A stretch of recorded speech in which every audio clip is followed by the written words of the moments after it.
श्रीमती इंदिरा गांधी जी के संदर्भ में, चूंकि कांग्रेस ने किताब की शुरुआत की है तो कांग्रेस को ध्यान रखना चाहिए कि किताब का हिसाब बहुत खराब है उनके हिसाब से।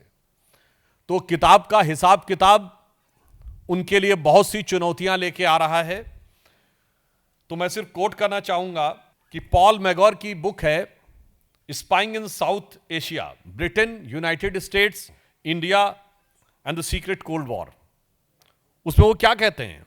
उसमें वो कहते हैं कि भारत के व्यवस्था का कोई भी ऐसा हिस्सा नहीं था जो उस समय अमेरिकी खुफिया एजेंसी CIA की जद में ना हो, इंदिरा गांधी जी के शासनकाल में। वो ये कहते हैं, बहुत गंभीर बात आगे कहते हैं, वो कहते हैं in his 1978 memoir a dangerous place, Mohanian US ambassador confirmed that to his knowledge CIA has twice intervened in Indian politics। और अब इंटरवीन किस तरीके से किया है? On both the occasions the agency has funneled money to the ruling Congress party।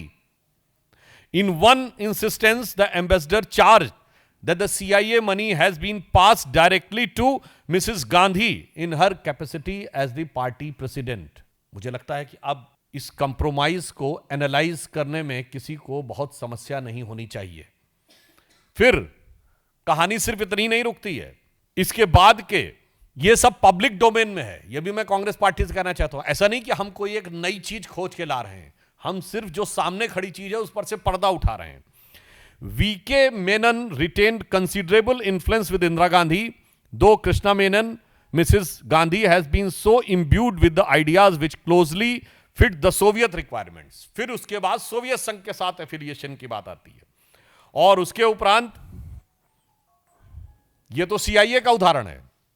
अब मित्रोकिन्स archive में KGB के संदर्भ में अब लिखा हुआ है कि साहब पोलित ब्यूरो की तरफ से 2 मिलियन रुपीस, यानी उस जमाने में 20 लाख रुपए 1976 में कांग्रेस पार्टी को दिए गए, और एक बार पुनः 10 लाख रुपए दिए गए। उस जमाने में 10 लाख 20 लाख रुपए आज से 50 साल पहले बहुत बड़ी रकम हुआ करती थी। और ये वहां के पूर्व अधिकारियों ने लिखा है।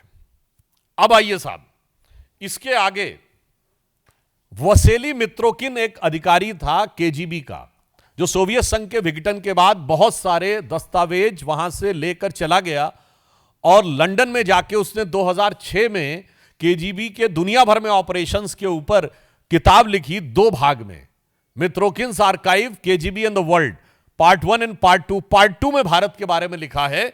अब उसमें और भी गंभीर बात है।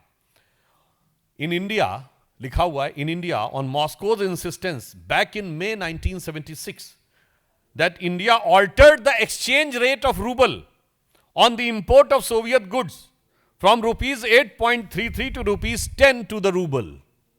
यानी सीधे KGB के प्रभाव में कंप्रोमाइज करके भारत की रुपए की विनिमय दर रूबल के संदर्भ में बढ़ाकर 8.33 से 10 कर दी गई, ताकि सोवियत संघ से अधिकाधिक आयात हो सके और उसकी कीमत भारत के लोगों को चुकानी पड़े।